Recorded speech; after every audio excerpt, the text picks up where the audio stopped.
कल्पना कीजिए ऐसी सजा जिसे सुनते ही नसों में बर्फ सी दौड़ जाए। क्या कोई इंसान इतना क्रूर हो सकता है? इतिहास के धुंधलके में कुछ ऐसे काले अध्याय छुपे हैं जहां इंसानियत को चीरकर क्रूरता ने अपना नंगा नाच किया था। कभी जिंदा इंसान की खाल उधेड़ी जाती तो कभी उसे जलते हुए धातु के जानवरों के भीतर फेंक दिया जाता था। इन सजाओं का मकसद सिर्फ मौत नहीं होता था, बल्कि हर एक सांस को ऐसा नर्क बनाना था जिसे जीते हुए भी मौत की भीख मांगी जाए।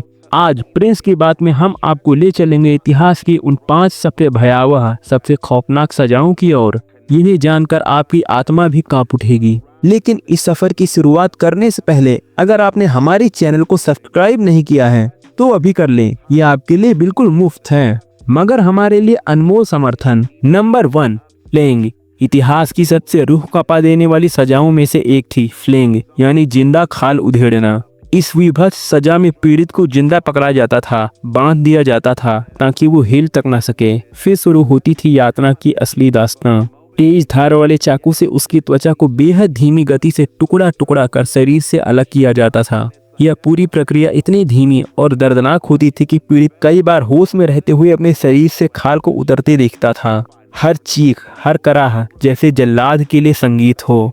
इस अमानवीय सजा का मकसद सिर्फ जान लेना नहीं, बल्कि उस जान को टुकड़ों में जलाना था। पीड़ित तब तक जिंदा रखा जाता था जब तक उसका शरीर खून की कमी, संक्रमण या असहनीय पीड़ा से दम न तोड़ दे। ऐसी सजाएं ये दिखाती हैं कि जब इंसानियत दम तोड़ देती है तब क्या क्या संभव हो जाता है। फ्लेइंग एक ऐसी रूह कपा देने वाली विरासत।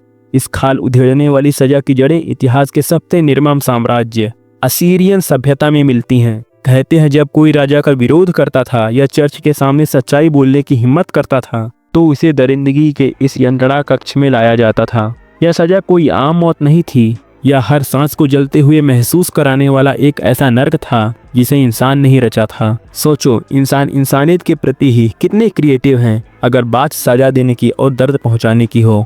और आजकल लोग बोलते हैं GTA 5 खेल के बच्चे बिगड़ जाएंगे। सोचिए उस जमाने में लोग कितने क्रिएटिव थे। यह सजा कोई आम मौत नहीं थी। कभी शासक इसे सार्वजनिक रूप से अंजाम देते थे ताकि बाकी दुनिया में डर इस तरह समा जाए कि कोई आंख भी उठाने की जरूरत ना कर सके।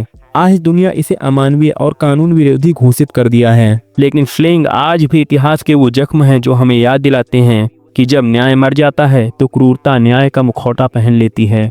द रैक, हड्डियों को चीरता आतंक। मध्य युग में जब ताज और धर्म इंसानियत से ऊपर हो चुके थे तब इंसान की हड्डियों को तोड़ने के लिए एक भयावह हथियार गढ़ा गया जिसे कहा गया द रैक। एक लकड़ी का विशाल ढांचा जिसके दोनों सिरों पर रोलर्स लगे हुए थे। पीड़ित के हाथ पांव को रस्सियों से बांध दिया जाता था और फिर रोलर को घुमाया जाता था। हर मोड़ पर रस्सी कसती, हड्डियां चरमराने लगती, मांस फूटता और धीरे धीरे मानव रूप से एक मिट्टी का पुतला बन जाता। कभी यह प्रक्रिया कुछ घंटों में खत्म होती, कभी कई दिनों तक, जब तक शरीर के सारे जोड़ अलग न हो जाएं। यह सजा एक औजार नहीं थी, यह डर की मूर्ति थी। इसे इंग्लैंड जैसे देशों में राजनीतिक विद्रोहियों, राजद्रोहियों और धार्मिक विरोधियों पर आजमाया जाता था। लक्ष्य था कबूलने वाले बयान, छोटे स्वीकृति पत्र और एक ऐसा दर्द जो आने वाली पीढ़ियों तक गूंजे। आज यह भी पूरी तरह गैर कानूनी घोषित की जा चुकी है, पर यह हमें सिखाता है कि जब सत्ता जवाब नहीं देती तो वो हड्डियां तोड़ती हैं। नंबर 3, हेरेटिक्स फॉक, मौन की क्रूरता। कुछ सजाएं शरीर को नहीं मन को लहूलुहान करती हैं। एक ऐसी ही थी हेरेटिक्स फॉर्क, एक 2 मुही धातु की छड़ जो पीड़ित की ठोड़ी और गले के बीच इस तरह जड़ी जाती थी कि ना निगल सके, ना बोल सके, ना सिर झुका सके। यह सजा उन लोगों के लिए थी जो चर्च या धर्म से असहमति रखते थे। मध्यकालीन यूरोप में जब चर्च सर्वोच्च था तो असहमति एक अपराध बन गई थी। इस उपकरण के जरिए व्यक्ति को दिनों तक बैठा सीधा मौन रखा जाता था। थोड़ा भी सिर झुकाने पर धातु की नोक गले में घुस जाती थी। यह सिर्फ यातना नहीं थी, यह चेतावनी थी। धर्म के नाम पर मौन ठोस देना, विचारों को कुचलना और आत्मा को डराना। हेरेटिक्स फॉर्क इस साजिश का सबसे सटीक प्रतीक था। आज ऐसी सजाओं को इंसानियत के खिलाफ गिना जाता है, पर यह याद दिलाते हैं कि जब धर्म का इस्तेमाल डर फैलाने के लिए होता है तो भगवान भी मौन हो जाते हैं। कल्पना कीजिए एक ऐसी यातना जिसमें आपको ना तो बोलने की इजाजत है न सिर झुकाने की, जहां हर हरकत आपके गले में धंसती हुई लोहे की सुई बन जाती है। यह था हेरेटिक्स फॉर्क, एक धातु की छड़ी जिसके दोनों सिरों पर लगे होते थे तीखे निर्दयी कांटे। इन कांटों का एक सिरा गले के नीचे और दूसरा छाती के बारीकी से दबा दिया जाता था। फिर पीड़ित को बांध दिया जाता था, क्योंकि अब उसका शरीर मौत और यातना के बीच की एक रेखा पर खड़ा होता। जरा भी हिले तो कांटे मांस को चीरते हुए अंदर घुसते, कुछ बोलना चाहे तो गला फाड़ने लगता। यह सिर्फ शारीरिक यातना नहीं बल्कि मानसिक त्रास का वो रूप थी जो इंसान की आत्मा को ही कैद कर देती थी। इस सजा का इस्तेमाल खास तौर पर उन लोगों पर होता था जो धर्म के नियमों से सवाल करते थे, जिन्हें धर्मद्रोही घोषित किया जाता था। लोग अक्सर दर्द से बचने के लिए झूठे आरोपों को कबूल कर लेते थे और धीरे धीरे हेरेक्टिस 4 का नाम ही काफी था किसी की हिम्मत तोड़ने के लिए। आज यह यातना इतिहास की कब्र में दफन हो चुकी है, पर यह सिखा दे कि सत्ता जब धर्म का मुखौटा पहन ले तो इंसानियत को कांटों पर लिटा देती है। नंबर 4, ब्रेजन बुल, जलता नर्क, जो बैल की दहाड़ में चिल्लाता था। अब हम मरते हैं उस सजा की ओर जिसे सुनते ही ऐसा लगे मानो शैतान ने लोहे में अपनी आत्मा फूंक दी हो। ब्रेजन बुल एक भारी धातु का बैल, अंदर से खोखला बाहर से चमकता, लेकिन असल में यह नरक का धधकता तंदूर था। इस बैल को ठोस पीतल या कांसे से तैयार किया जाता था। इसके भीतर एक इंसान को जिंदा बंद कर दिया जाता था और फिर बैल के नीचे आग जलानी शुरू होती थी। जैसे जैसे धातु गर्म होती, बैल के भीतर का तापमान नर्क से भी भयंकर हो जाता। चीखों की कोई सीमा नहीं, जलती चमड़ी, फटते मांस और लपटों में सितकती जान। लेकिन डर की सबसे घिनौनी बात यह थी, ब्रेजन बुल के भीतर आवाजों को इस तरह मोड़ा गया था कि पीड़ित की चीखें बैल की दहाड़ जैसी बाहर निकलती थीं। राजा फ्लारिस के आदेश पर ग्रीक आविष्कारक पेरिलस ने इसे रचा था, पर विधि का विधान देखिए। पेरिलस ने राजा को इसका इस्तेमाल दिखाया तो पहला पीड़ित वही बना। फ्लारिस ने उसी आविष्कारक को ब्रेजन बुल में बंद करवा दिया और नीचे आग जला दी। चीखें गूंजती रही, लेकिन बाहर सिर्फ एक लोहे के बैल की रौद्र दहाड़ सुनाई देती थी। यह सजा सिर्फ मौत नहीं थी, यह मौत को भी तड़पा तड़पा कर बुलाने का तरीका था।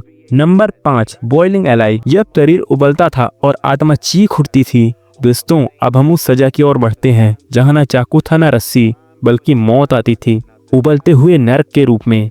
यह थी बॉइलिंग एलाइव, एक ऐसी अमानवीय सजा जिसमें इंसान को धीरे धीरे उबलते हुए तेल या पानी में डुबोकर जिंदा पकाया जाता था। ये कोई झटपट आने वाली मौत नहीं थी, बल्कि एक धीमी, तड़पाती, हड्डियां गलाती यातना थी। सबसे पहले पीड़ित को कसी हुई रस्सियों से जकड़कर एक विशाल कड़ाही या हौज के ऊपर लटकाया जाता था और उसके नीचे जलती थी आग। धीरे धीरे तापमान बढ़ता जाता और फिर शुरू होती थी शैतान की रसोई।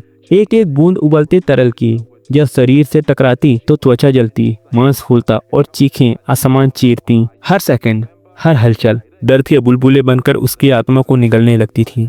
और अगर वो पीड़ित कुछ देर तक जिंदा रह गया तो जलती हुई नसों के साथ वो इंसान खुद अपने शरीर को गलते हुए देखता था। ये सिर्फ शरीर की सजा नहीं थी, बल्कि ये एक मानसिक नरसंहार था जिसका मकसद था डर का एक ऐसा बीज बोना जो पीढ़ियों तक कांपता रहे। इस सजा का प्रयोग विशेष रूप से मध्यकालीन यूरोप में धर्मद्रोहियों, जादू टोना करने वाले और विद्रोहियों के लिए किया जाता था।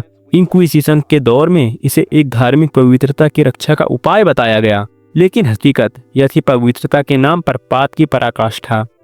कई एशियाई देशों में भी इस तरह की यातनाएं दी जाती थी, जहां जलती कड़ाही एक खौफ की मिसाल बन जाती थी। आज ये सजा पूरी दुनिया में अमानवीय और अपराध की श्रेणी में आती है, लेकिन यह इतिहास हमें चीख चीख कर बताता है कि जब इंसान न्याय के नाम पर क्रूरता करता है तो वो खुद शैतान का चेहरा पहन लेता है। प्रिंस की बात से दोस्तों, आपने इस वीडियो को अंत तक देखा, इसके लिए आपका दिल से धन्यवाद। और अगर आपकी रूह थोड़ी सी भी कांपी हो तो इस चैनल को सब्सक्राइब कर देना। मैं आपके लिए ऐसी ही रूह कांपा देने वाली वीडियो आपकी डिमांड पे लाता रहूंगा। आप एक कमेंट छोड़ के जरूर जाना। और अगर आपको ये वीडियो पसंद आई है तो आपको एंड स्क्रीन पर दिखने वाली वीडियो भी जरूर पसंद आएगी, उसको भी एक बार जरूर देखना। मिलते हैं अगली वीडियो में प्रिंस की बात में।